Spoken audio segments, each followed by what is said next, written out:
구독과 좋아요, 알림 설정까지 부탁드리겠습니다. 자, 안녕하십니까. 자, 대장 초대석. 자, 세 번째 3부고요. 자, 오늘도 지역에서 또 정치인을 모셨습니다. 자, 바로 한번 소개해 드리도록 하겠습니다. 자, 20대 비례대표 국회의원이신 정은혜 의원님 모셨습니다. 반갑습니다. 네, 반갑습니다. 반갑습니다. 정은혜입니다. 저희 네. 방송 보셨습니까?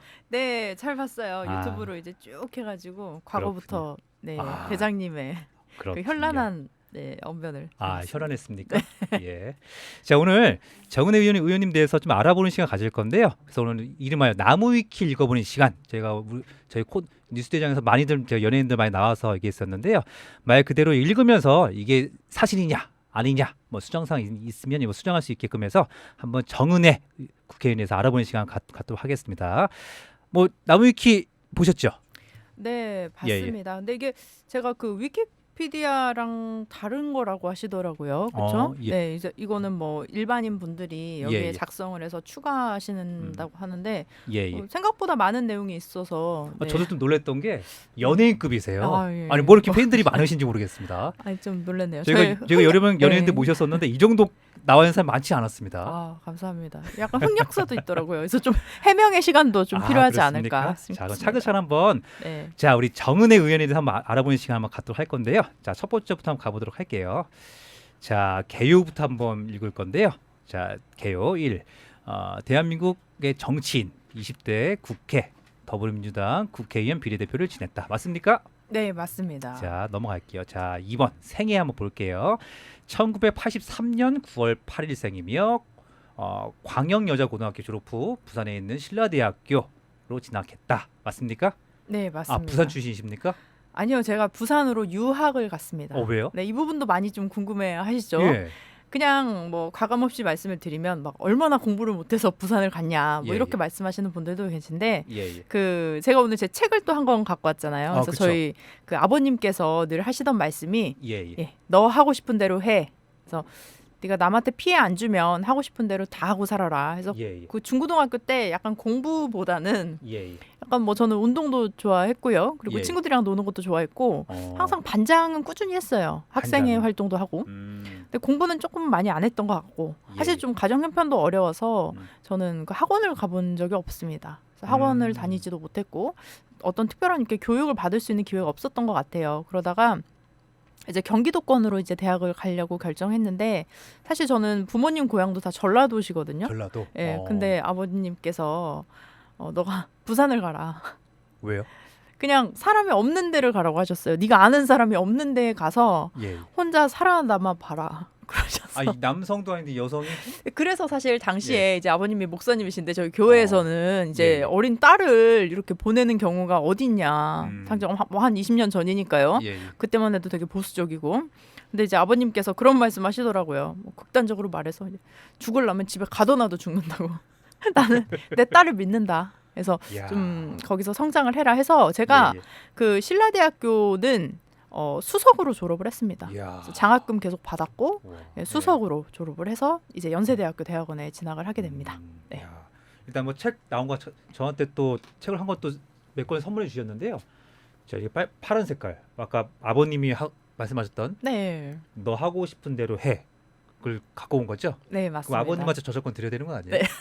네. 뭐 약간 용돈을 좀 드리고. 자, 보게 되면 네. 저한테 또 멋진 글을 또 써주셨어요. 보게 되면 자, 보이시죠? 이게 또 금색으로 박민서 대전님께 걸음마다 꽃이 피길 2021년 8월 정은혜 드림. 야, 걸음마다 꽃이 피길. 이게 우리가 보통 꽃길만 걸으세요 이런 얘기 많이 하잖아요. 맞아요. 근데 꽃길만 걸으세요는 이미 있는 꽃을 내가 그냥 걸어가는 느낌이고 내가 걸어가는 그곳에 꽃이 피길. 야. 네, 저는 그런 의미로 이제 어떻게 보면 제가 썼습니다. 다른 의미로 좀 해석하게 되면 같은 의미겠지만 새로운 장르를 개척하라 이런 뜻일 수도 네 있겠네요. 맞습니다. 이야, 좀 작가님이십니다. 작가님과 같이 하고 네. 있고요. 좋습니다. 오늘 제가 파란색과 함께 제 파란색으로 좀 옷을 좀 입었어요. 좀 뭐가 어울리지 않습니까? 네, 너무 감사해요. 예. 드레스 코드를 예, 맞춰주셔서. 좋습니다. 계속 이어서 한번 가보도록 하겠습니다. 자, 신라대학교 졸업 후에 아까 말씀하셨던 연세대학교 대학원에서 정치학 전공으로 진학했다 말씀 나와 있고요. 문정인 교수님 조교로 근무했다. 예, 문정희 교수님 어떤 분이십니까? 그 문정희 교수님은 그 지금 문재인 대통령님의 외교안보 특보를 지내신 분이고요. 그리고 지금 세종연구소의 이사장으로 계시고 예, 예. 굉장히 학문적으로 뛰어나신 분이에요. 그래서 외국에서도 문정희 교수님의 논문을 굉장히 많이 보는 세계적인 석학이자 사실은 대한민국에서도 뭐 언론에도 많이 나오시는 예, 예. 분이기도 하죠. 그래서 이렇게 훌륭한 분의 조교로 들어갈 수 있을까라고 생각을 했는데 너무나 정말 기회가 좋게도 조교가 되었고 이게 연세대학교는 그 방조교라는 개념이 있었어요. 예, 예. 그래서 교수님이랑 그 여성 조교 한 명, 남성 조교 한 명, 이렇게 세 명이 한 방에 하루 종일 있습니다. 한 방에. 네, 그래서 어. 이제 교수님 연구실에 네, 저희의 책상을 놔두고요. 예, 예. 아침 9시부터 저녁 6시까지 예. 이제 출근을 하는 거죠. 어. 그래서 주로 뭐 교수님의 논문이나 이런 것들 뭐 검색하고 자료 정리하고 예, 예. 그리고 이제 뭐 학부생들이나 대학원생들 뭐 이제 수업 관련해서 출석부나 뭐 이런 것도 정리하고 수업 시간에 조교로 들어가고 그런 역할을 주로 했습니다. 야, 많이 배우셨겠네요.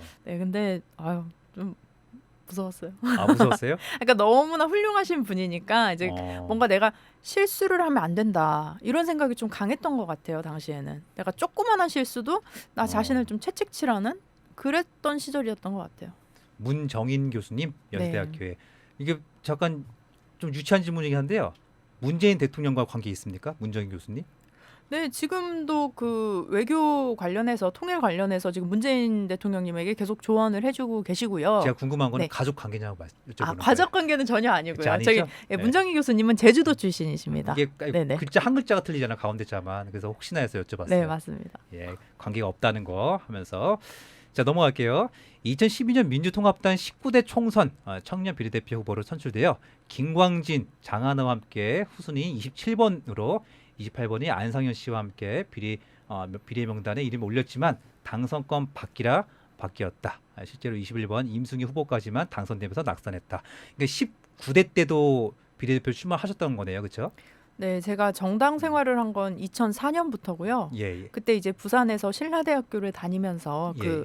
그 제가 있는 신라대학교의 지역이 그 문재인 대통령님께서 국회의원으로 당선되셨던 곳입니다. 거기가 부산 사상구인데요. 사상구. 네, 예, 예. 거기서 처음으로 제가 이제 뭐 율동도 하고 이제 그때 당시에는 이제 열린우리당을 예, 예. 이제 응원을 했었죠. 예, 예. 그렇게 된 게 거의 한 17년 전이니까 그때부터 당 활동을 하고 이제 서울에 올라와서는 강금실 장관님이 과거에 서울시장 선거 나가셨을 때 그때도 이제 선거 운동을 했고요.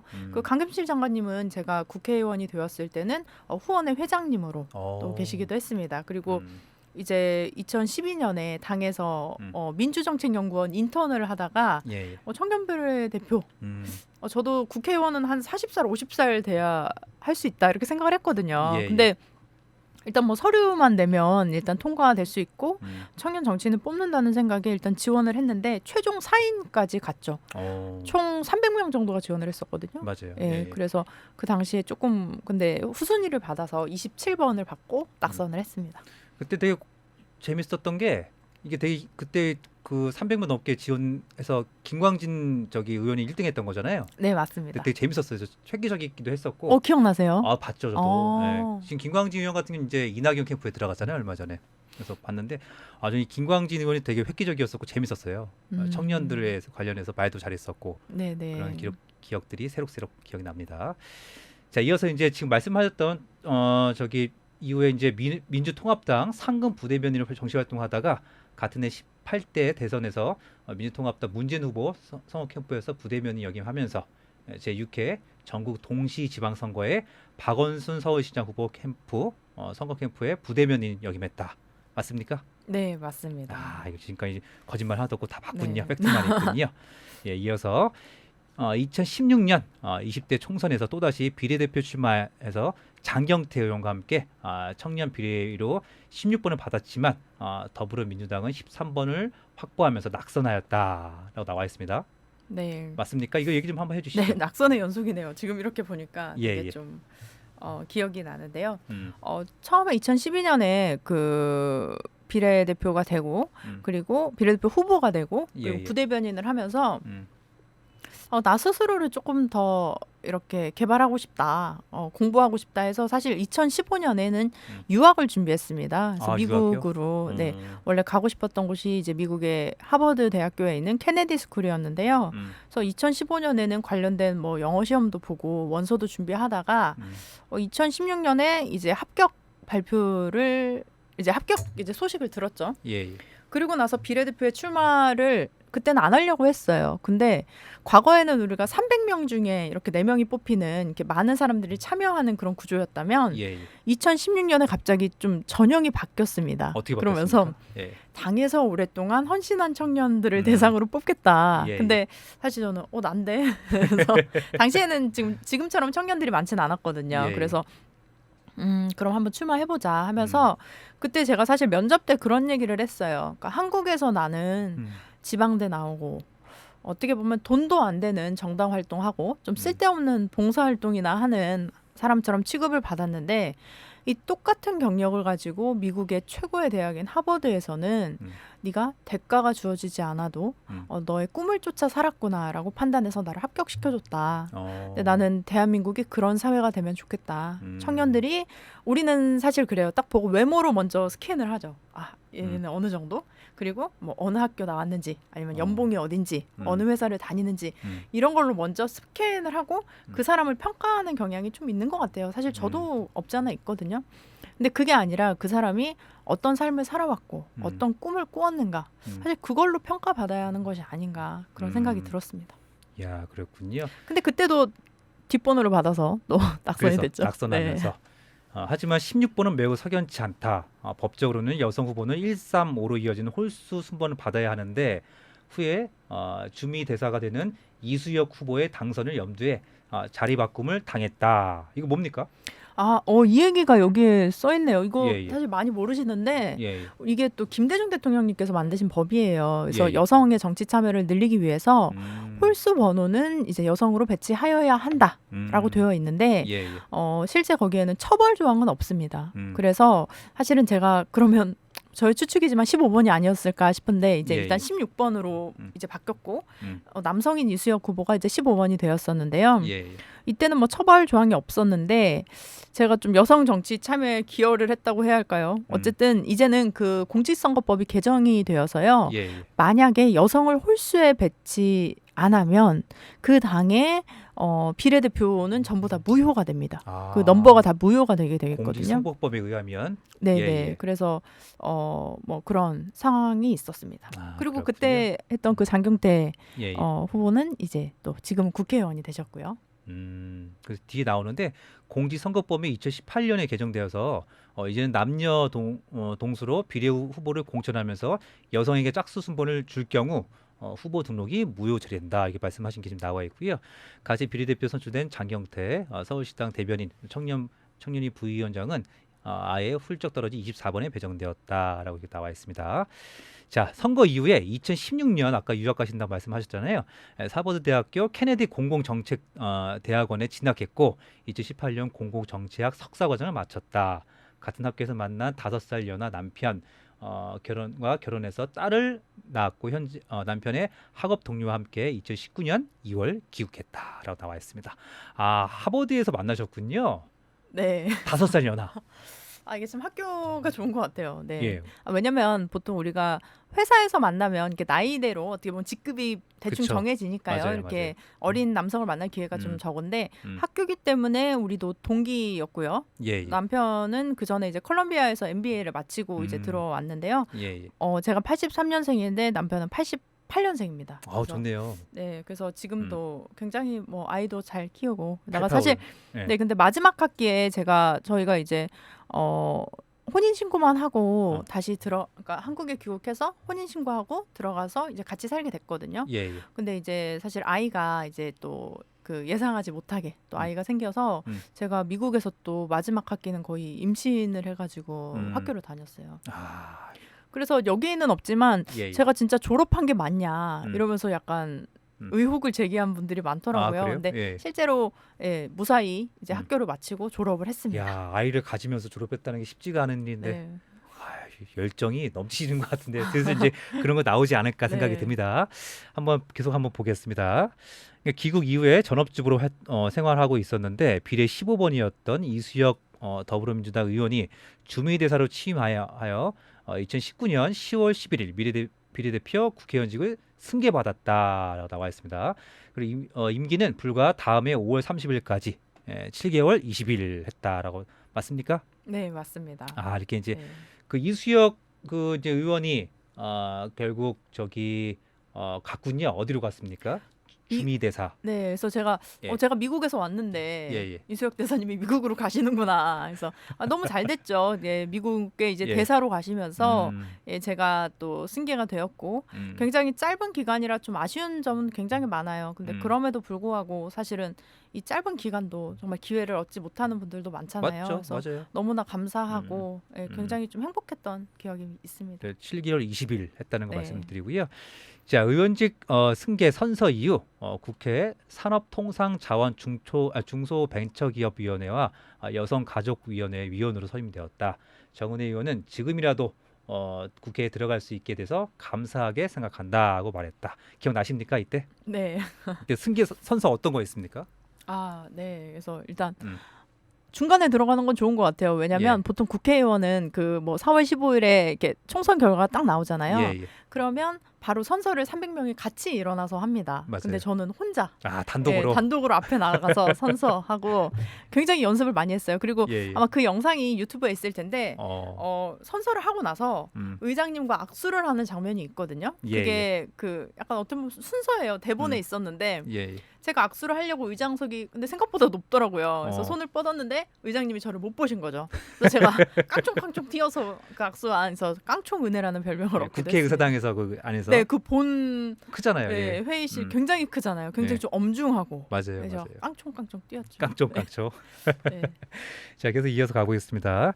임기 말에 동원한 것 치고는 부지런히 의정 활동을 한 편이다. 미혼모, 청년, 여성, 아동, 장애인, 중소벤처기업 등 주로 사회적 약자 계층과 관련된 세미나 토론회를 10회 이상 개최하였다. 10회 이상 약자를 통해서 관련된 물론 이게 이쪽 약자층 사회 이런 쪽에 관심이 어릴 적부터 있으셨던 거군요. 네, 저희 아버님께서 이제 미혼모를 이제 많이 도와주고 계셨는데 예. 저도 미혼모들이랑 사실 어릴 때부터 같이 자랐다고 볼 수 있어요. 그러니까 제 예. 또래 친구들이 특히 20대 초반이나 10대 후반에는 음. 제 또래인데 그 친구는 아이를 임신하고 음. 병원에 혼자 가야 하고 이런 음. 것들을 저희 부모님께서 대신 이제 음. 부모님처럼 해주셨거든요. 근데 음. 저도 그 친구들 뭐 관련된 뭐 서류 작업이나 이런 것들 도와주면서 그런 모습들을 좀 보게 됐고 가장 중요한 건 아이는 자기를 낳아준 사람에게서 자라는 게 제일 좋잖아요. 그쵸. 안 그러면 사실은 적어도 자기가 태어난 나라에서 자라는 게 좋은데 지금 대한민국은 좀 편견이라든지 많이 없어지긴 했지만 그런 인식, 경제적인 문제 이런 걸로 인해서 자신의 목소리를 내지 못하는 분들이 많아서 예. 이런 분들을 중심으로 했는데 제가 그 국회에 가서 세대 공존이 필요하다라는 얘기를 한 적이 있어요. 세대 공존. 네, 세대 교체가 아니라 공존이다. 예. 20대 국회의원도 있어야 되고 70대 국회의원도 있어야 된다. 왜냐면 관심사가 다 다르거든요. 맞아요. 그 예. 존경하는 저희 그 지역의 그 원혜영 의원님 같은 경우는 웰다잉 운동이라고 해서 그 미래에 이제 어떤 마지막을 준비하는 그런 예. 캠페인도 하시잖아요. 그거는 원혜영 의원님이 굉장히 잘하실 수 있는 분야죠. 사실 제가 감히 그 분야를 할 수는 없잖아요. 근데 저는 지금 뭐 또 아이가 있는 엄마로서 뭐 육아라든지 아니면 보육이라든지 이런 부분에 있어서 훨씬 더 잘 알고 있는데 지금 국회의 구성이 모두가 우리가 평균 55세 스카이 남성이라고 해요. 그러니까 특정 대학 출신의 평균적으로 봤을 때? 특정 연령에 어떤 특정 성별이 있기 때문에 사실은 이렇게 저는 그분들이 다 잘못됐다고 생각하지 않아요. 그분들의 관심사가 우리의 관심사랑 조금 다르지 않았을까 이런 생각을 해봤습니다. 그렇군요. 계속 지금 말씀하신 것도 나오는데요.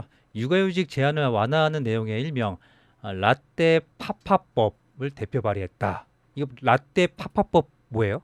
네, 이게 그 스웨덴에서 나온 용어인데요. 예. 한 손에 유모차를 들고 한 네. 손에 라떼를 들고 있는 아빠를 상징하는 아빠. 겁니다. 네, 그래서 사실은 예. 우리도 특히 평일에 한 3시, 4시에 아버지가 아이의 유모차를 끌고 다니는 경우가 거의 없어요. 없죠 거의. 네, 예, 근데 예. 제가 미국만 가도 그런 경우를 많이 봤거든요. 아, 예, 특히 스웨덴 같은 경우는 남성과 여성이 동일하게 육아휴직을 사용합니다. 예. 그래서 아이를 낳아도 보통은 이제 전일제였던 걸 반일제로 나눠요. 그래서 음. 예를 들면 아내는 뭐 월수금을 출근하고 남편은 뭐 화목, 뭐 음. 격주로 뭐 출근을 한다든지 이런 식으로 하면서 아이가 아빠와 충분히 시간을 보내는데 음.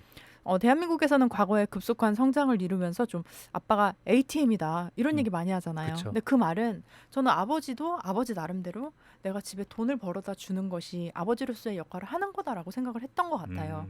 근데 특히 10세 미만의 아동들은 부모와의 시간, 어떤 스킨십도 굉장히 중요하고요. 그것들이 그런 기억들이 평생을 가져갈 수 있거든요. 음. 그래서 그 당시에는 사실 뭐 돈을 조금씩 더 벌어오고 이런 개념보다는 예. 아이와 시간을 보낼 수 있게. 그러니까 음. 저는 이제 성평등이 굉장히 중요하다고 보는데 오히려 여성에게 어떤 뭐 이런 뭐 육아에 대한 혜택이나 이런 걸 주기보단 예. 예. 가족에서 아이를 키울 수 있게 음. 아버지들에게 예. 아이들과 시간을 보낼 수 있게 해야 한다라는 음. 그런 내용의 법안입니다. 그럼 궁금한 게 라떼 파파법이 대표 발의하셨잖아요. 이게 네. 통과가 됐나요? 안 됐습니다. 왜요? 사실 아쉽게도 기간이 굉장히 좀 짧았고요. 어. 제가 국회 가서 놀란 게 이게 반대하는 사람이 없어요. 그렇잖아요. 반대하는 사람도 없는 법인데 그렇죠. 또 중요한 건 관심 있는 사람도 없다는 거죠.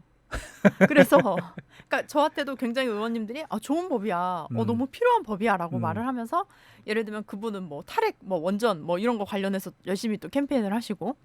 근데 제가 이 법안을 확실히 잡고 만약에 4년이었다면 저는 충분히 할 수 있지 않았을까라는 생각이 듭니다.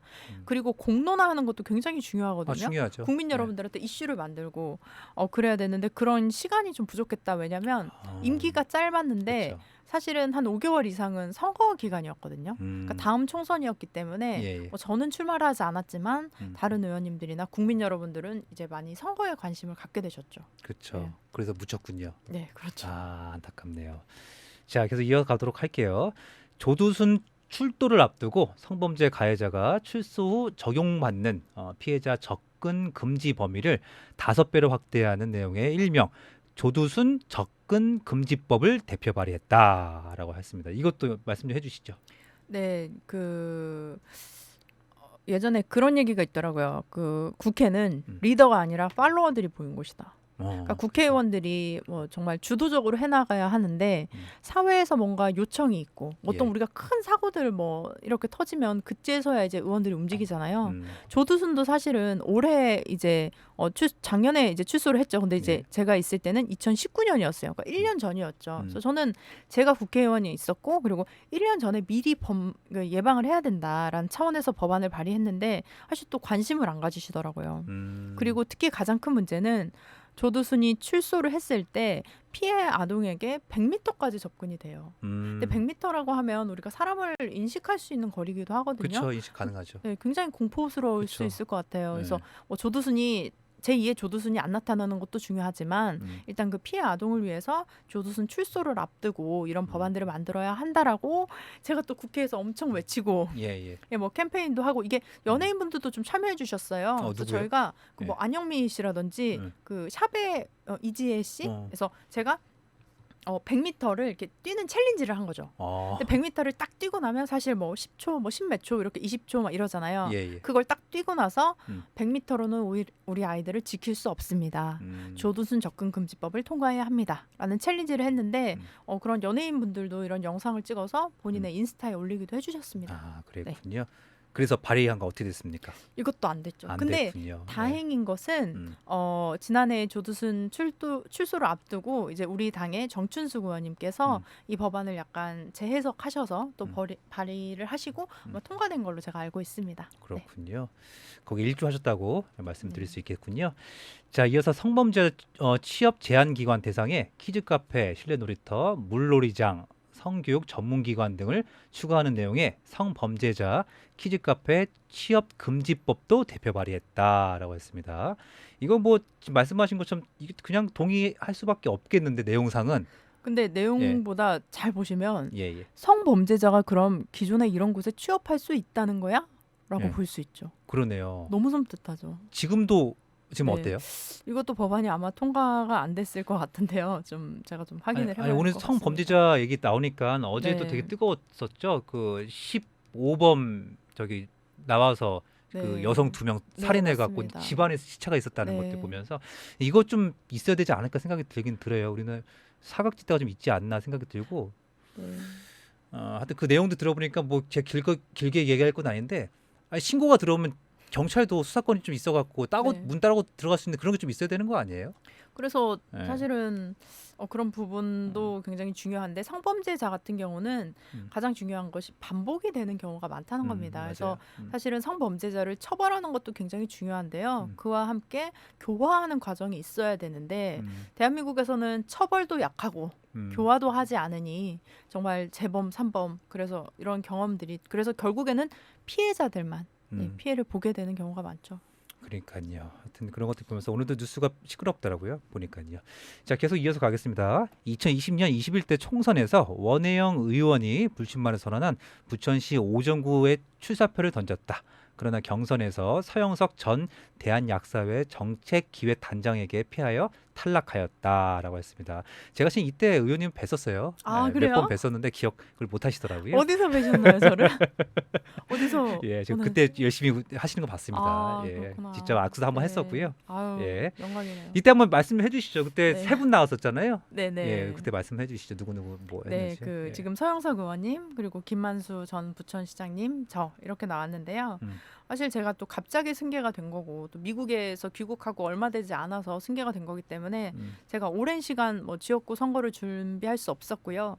원래대로면 조금 어떻게 보면 이슈가 되는 지역 이렇게 출마를 하기도 하죠. 그쵸. 좀 핫한 지역 이런 데 가서 뭔가 나를 알리고 PR하는 그런 것도 필요했겠지만 저는 이 지역에서 지금 초등학교 때부터 살고 있었거든요. 그래서 아버님이 이 지역에서 또 그 독거 노인분들 그 무료 급식을 또 하고 계시고 예. 그래서 무엇보다도 내가 살고 있는 동네를 가장 잘 알고 있지 않을까라는 생각에 사실은 처음부터도 뭐 그렇게 가능성이 높지 않았다고 저도 생각합니다. 아, 근데 그래요? 예, 예. 뭔가 제가 해보고 싶었어요. 도전해보고 싶었고. 저는 그때 저도 이제 막 소음에서 막 듣다가 몇 번 뵀는데 그때도 그러니까 결국 부천시장이었던 사람이 나왔었고 네. 그다음에 시의원 도의원 했던 사람이 또 네. 나왔었고 거의 지역구를 꽉 잡고 있잖아요. 네네 맞습니다. 출판기념회에서 했을 때 어마어마한 사람 다 왔고 네네. 두 분 다. 근데 그래서 이제 서영석 의원이 이제 된 건데 근데 뭐 다른 지역도 나갈 수도 있었을 거 아니에요. 예상을 했던 네, 거 맞아요. 아닙니까? 네, 그래서 근데 예.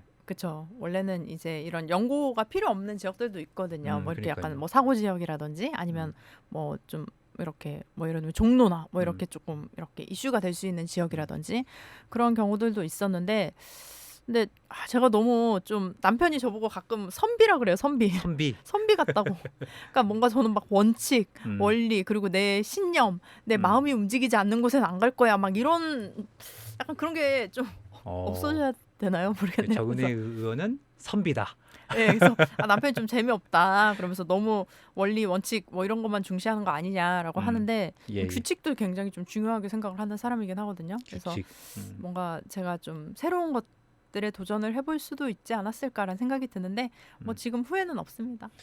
자, 이 논란을 좀 건너뛸게요 오늘은. 네네. 다음 시간에 또 한번 모시려고 하니까 그때 네. 한번 남겨드리도록 하고요. 제가 좀 궁금한 게 좀 기타로 넘어갈게요. 4번으로. 자, 다른 국회의원들과 다르게 SNS를 직접 운영한다. 유튜브 라이브 방송을 자주 하는 편이다. 맞습니까? 근데 제가 의원이 끝나고 라이브를 못 했는데요. 예. 실제로 의원 할 때는 뭐 제가 선거 사무실이 저희는 돈이 없어서 제가 직접 뭐 페인트를 칠하고 이랬거든요. 아, 그래요? 그런 거 다 유튜브 찍고 그리고 코로나 때문에 예. 이제 좀 실내나 이런 데 선거운동이 안 되니까 제가 예. 마스크를 쓰고 산에 가서 선거운동을 했어요. 아, 산에 가갖고요? 네, 와. 그래서 선사유적공원 근처 살아서 예, 그 예, 주변에 이제 분들 만나고 했는데 음. 그런 것들 라이브로 좀 했습니다. 아, 네. 그렇군요. 존경하는 여성 정치인으로 유은혜 부총리 겸 교육부 장관, 박영선 장관, 강금실 전 장관이 뽑았어요. 네. 왜 그렇게 존경하는 사람들이 있습니까? 네, 근데 지금 네. 또 공교롭게도 다 여성분들이네요. 네. 제가 그렇게 의식한 건 아닌데, 예, 예. 네, 일단 뭐 노무현 김대중 대통령님 너무 존경하고요. 근데 일단은 제가 실제적으로 여성이 정치에서 좀 힘든 점들도 있는 것 같습니다. 실제로 우리가 보면 얼마 전에 그런 적이 있었어요. 제가 그 더불어시민당을 가면서 예, 예. 시민당에서 사무총장을 했거든요. 근데 제 생각엔 물론 지역구 선거 때도 그렇고요. 제가 어린 게 조금 특이한 게 아닌가 그렇죠? 이런 어린 나이에 음. 사무총장이 되고 어린 나이에 국회의원이 된 것이 조금 예외적인 거잖아요. 그렇죠. 예. 근데 아무도 저를 어려서 예외라고 생각하지 않는 거예요. 어. 여성이 이렇게 어. 생각하시는 거예요. 아 그래요? 여성이 사무총장을 해? 어. 여자가 국회의원을 나가? 어. 저 사실 지역구 선거하면서 그 얘기를 제일 많이 아 들었거든요. 그래요? 그러니까 왜 이렇게 어린 사람이 나왔어? 그 말은 저는 이해돼요. 왜냐면 음. 다 나이 많으신 분들이 아니 하니까. 우리 예. 국회 부의장님도 이렇게 여성인데 왜? 네네. 왜 근데 그런데 그런 얘기는 안 해요? 약간 어. 그러니까 부의장님도 이번에 최초십니다. 그렇죠. 네. 헌재사는 최초. 네, 이제 최초시고요. 의장도 하셔야죠 이제. 예, 그렇죠. 하셔야죠. 근데 그 얘기를 듣고 저도 조금 제 스스로의 그 보이지 않는 벽을 좀 느꼈습니다. 그래서 저도 모르게 무의식 중에 그 벽을 뚫고 나가셨던 분들을 들었던 게 아닌가라는 생각이 듭니다. 그렇군요. 자 개신교 간증에서 또 무슨 뭐 링크가 하나 있네요. 네, 근데 좀 간증한 거 하신 거가 있나 봐요. 네네. 제가 뭐 힘들었던 주부 시절에 음. 예, 뭐 했던 게 있었어요. 자, 네. 제가 이것 좀 여쭤보고 싶었어요. 대한 사격 연맹 경기 일반 사격 선수 이거 네. 뭡니까? 그러니까 제가 오늘 이 얘기를 정말 꼭 드리고 싶었어요. 예, 그래서 예. 지난 4월, 5월에 이제 국회의원 임기가 끝나고 너무 힘들었거든요. 그러니까 왜냐면 그런 얘기가 있어요. 원숭이는 나무에서 떨어지면 원숭인데 예. 국회의원은 선거에서 떨어지면 사람도 아니다는 아. 그런 사실 속담이 있기도 아, 있어요. 그래요? 예. 그리고 보통 국회의원 한 번 하다 떨어지면 1층에서 떨어진 거고 예. 두 번 하다 떨어지면 2층에서 떨어졌다. 뭐 이런 얘기도 있어요. 아, 예, 예. 근데 저는 뭐 짧은 기간이었지만 제가 굉장히 한 15년 이상을 꿈꿔왔던 자리에 갔는데 그 기간도 굉장히 짧았고 내가 할 수 있었던 모든 역량을 보여주지 못했다는 생각에 그리고 또 다시 선택받았지 못했다는 생각에 굉장히 좀 우울하기도 했고 아, 거의 한 6개월간은 밖에 나가지 않았던 것 같아요. 그 그래서 그냥 정도였습니까? 집에서 이제 어. 아이랑 지내면서 예, 예. 이제 그냥 가족들과 지냈는데 어. 그리고 나서 들었던 생각이 내가 국회의원 떨어졌다고 내 존재가 변하는 건 아니잖아요. 그래서 내가 어렸을 때에 가졌던 꿈을 한번 다시 꿔보자. 그래서 제가 원래 사격 선수를 하고 싶었거든요. 원래가? 대학교 때. 원래가? 네네. 근데 그 사격장을 대학교 때 찾아갔더니 예, 예. 고등학교 때 왔으면 이걸로 대학을 갔을 수도 있겠다. 그 정도로 잘 하는데 예. 지금 좀 이미 많이 늦었다라고 하셔서 그때 포기를 한 적이 있어요. 그래서 이렇게 아름아름 찾아봤는데 마침 거기가 또 진종호 선수가 하는 사격 국가대표 네. 진정호. 야. 네, 택티컬리스트라고 이거 얘기해도 되죠? 예, 예. 네. 상관없어요. 그래서 어디 있는 거예요?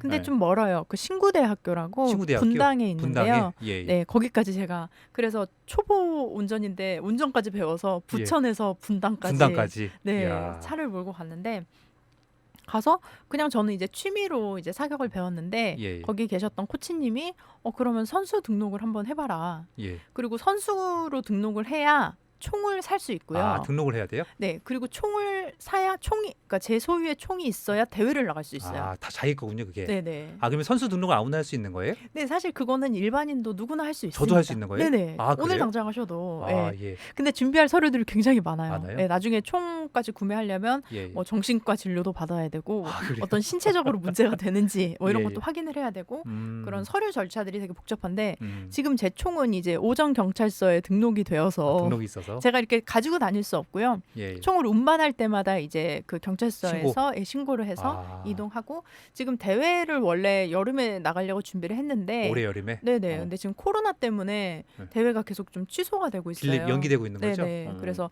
아마 대회가 열리는 대로 바로 출전을 할 생각입니다. 공기권총입니다. 공기권총. 네. 그럼 궁금한 게 의원님은 뭐 저기 총 가지고 뭐 하시려고 그런 거예요? 그러면 국가대표가 되시려고 하는 건지 뭐가 되시려고 그런 그러니까 건지. 총이 굉장히 재밌는 게 예.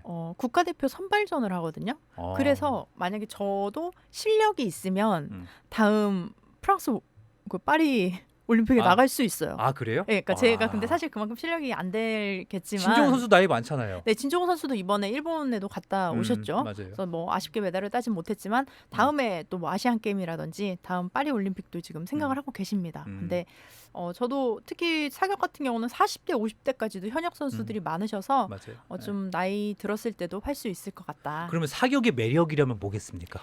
사격이 막 많은 분들이 뭐 집중력을 키워주지 않아? 뭐 이런 얘기 많이 하시는데 예. 가장 멋진 매력은 뭐냐면 예를 들면 제가 10발을 쏴요. 예. 근데 세 번째 뭐 10점, 10점, 10점이 나왔어요. 예. 근데 갑자기 네 번째 발에 3점이 나왔어요. 어허. 총이 튀겼어요. 예. 그럴 때가 있거든요. 예.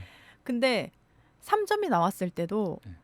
5초, 10초 만에 내 멘탈을 다시 잡아야 돼요. 와. 그리고 10점을 향해 쌓아야 그거 어려운 되거든요. 거잖아요. 멘탈 네. 나간 거. 근데 그게 정말 사람이 인생을 살면서 정말 필요한 게 아닐까. 어떻게 보면 의원 활동 하시다가 물론 짧으셨지만 네. 의원분들 그런 경우 많을 것 같아요. 멘탈 나가는 거. 그쵸. 사실은 그래서 다시 제자리 돌아오게끔 하는 거. 이게 쉽지가 않은 거잖아요. 제가 국회의원 하면서 딱 네. 끝나고 좀 아쉬웠지만 하나 개운했던 건 내가 그런 얘기 했어요. 영혼이 병드는 것 같다. 영원히 병든다. 왜냐면 이리저리 치이는 게 되게 많았어요. 왜냐면 저는 또 나이가 128명 중에 제일 어렸고 우리 당에서. 아, 그래요? 네, 저보다 나이 많으신 분이 김혜영 의원님이셨거든요. 아, 네, 그래도 나이 차이가 좀 그쵸. 났고. 음. 그리고 사실은 지역에 다니면 유권자분들도 항상 제가 섬겨야 하는 대상이고. 그러니까 뭔가 제가 좀 계속 치인다는 느낌도 있었고 뭔가 성과를 내서 이분들을 도와주고 싶다. 그러니까 제가 사실은 세비를 받는 것만큼 일을 해야 하는 거 아닌가 이러면서 새벽 5시에 전 출근을 했어요. 와. 왜냐면 차가 좀 막히니까 여의도로. 예, 차라리 일찍 가서 음. 조금 일하고 뭐 그날에 일을 정리해보자. 그리고 퇴근도 거의 12시, 11시, 12시 그럼 밑에 했고요. 보좌관들 고생하게 하셨겠는데요. 그래서 의원이 5시 나오면 보좌관 4시 반에 나가야 되나요? 어떻게? 그렇진 않아요. 근데 저 같은 경우는 이제 보좌진들도 예. 네, 그냥 정시 출근 보통 정시 퇴근을 했는데 예. 그러니까 그런 것들도 좀 문제가 될 수는 있죠. 사실 수행하시는 분은 그쵸. 굉장히 힘드셨을 맞아요. 거예요. 그래서 많이 좀 쉬실 땐 또 쉬게 음. 하고 했는데 뭔가 그리고 항상 그러니까 제가 좋은 말만 듣는 게 아니잖아요. 그리고 뭐 악플 같은 것도 있기도 하고 또 중요한 건 저는 항상 어려운 사람들을 만나게 돼요. 그럼 그들의 아픔에 공감을 하게 되고 그러다 보면 그러니까 법안 통과라는 게 굉장히 막 수개월, 수년을 걸려서 하나가 통과가 되는데 제가 그 하고 싶은 법안이 근데 굉장히 기간도 짧았고 법안도 통과가 안 되고 그리고 제가 눈앞에 뻔히 어려운 사람들이 보이는데 그 부분을 당장 해결할 수도 없고 이런 거에 있어서 굉장히 좀 많이 힘들었던 것 같아요. 그렇군요. 벌써 방송하다 보니까 40분이 훌쩍 넘어가고 있는데 저희가 이제 더 길게 준비하려고 했었는데 일단은 다음 편에 한번 저는 네. 이거를 좀 의원님이 책 소개를 하면서 이걸 좀 나눠보고 싶거든요. 다음번에. 네. 다음번에 나와 주실 거죠? 너무 감사하죠. 좀 불러주시면. 저희가 이제 네. 매주 금요일마다 책 작가님 모시고 지금 이제 김광 변호사하고 백종원 교수가 함께 하고 있는데 책을 읽으면서 같이 저하고 나누는 시간 하거든요. 네. 그때 딱 읽을 것 같아서 제가 그때 한번 또 모셔보도록 하고 저희 제작진과 함께 회의해보고 시간 좀 맞춰보도록 하겠습니다. 네, 감사합니다. 괜찮죠? 네. 자, 오늘 방송 좀 소감 좀 말씀해 주시죠. 네, 그래서 저는 처음에 이게 뭐 나무위키를 읽어야 된다 막 이래서 되게 어떻게 해야 되는지 몰랐는데 굉장히 진행을 좀 매끄럽게 해주셔서 제가 그래도 좀 편하게 말할 수 있었던 것 같아요. 근데 예. 40분을 했는데 너무 시간이 빨리 간 것 같아요. 그래서 그렇죠. 다음에 또 기회 되면 한 번 더 인사를 드리고자 합니다. 이제 그냥 못 보내드리고 그래도 제가 마지막 멘트를 또 네. 정은혜 의원께 한번 제가 넘기도록 하겠습니다. 음악 네. 나오면요, 자 마이크 한번 잡아주시고 저희 끝 멘트, 저희 MBS 뉴스대장 끝 멘트를 한번 깔끔하게 마무리해 주시길 정중히 부탁드리도록 하겠습니다. 마이크는 자 정은혜 의원님께 넘기도록 하겠습니다.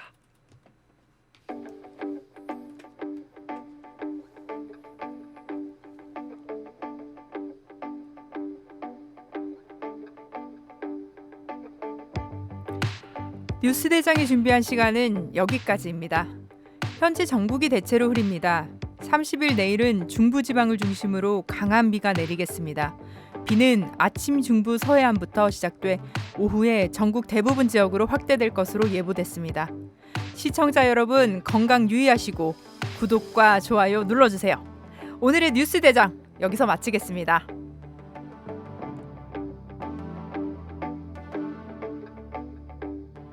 구독과 좋아요, 알림 설정까지 부탁드리겠습니다.